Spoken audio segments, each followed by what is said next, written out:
नमस्कार, मी doctor Amit Zope. Me Atharva I care आणि laser centre येथे नेत्ररोग तज्ज्ञ म्हणून कार्यरत आहे.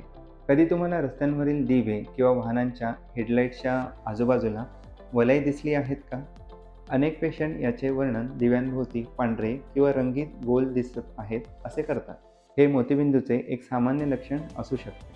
सामान्यतः डोळ्यातील नैसर्गिक भिंग प्रकाशाला व्यवस्थित पडद्यावर केंद्रित करते. पण मोतीबिंदू झाल्यानंतर ही लेन्स धूसर होते आणि प्रकाशाचे किरण विखुरले जातात. यामुळे दिव्यांभोवती प्रकाशाचे वर्तुळ किंवा वलय दिसू लागतात. विशेषतः रात्री हा त्रास जास्त जाणवतो.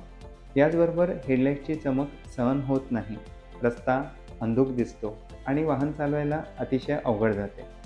अर्थात दिव्यांभोवती वलय दिसणे हे मोतीबिंदूचेच लक्षण आहे असे नाही. काही इतर डोळ्यांच्या समस्यांमध्येही हे लक्षण दिसू शकते. म्हणून अशा प्रकारचा त्रास होत असल्यास नेत्ररोग तज्ज्ञांकडून तपासणी करून घेणे अत्यंत आवश्यक आहे. पुढील व्हिडिओमध्ये आपण जाणून घेणार आहोत मोतीबिंदूची योग्य वेळी ओळख होणे का आवश्यक आहे.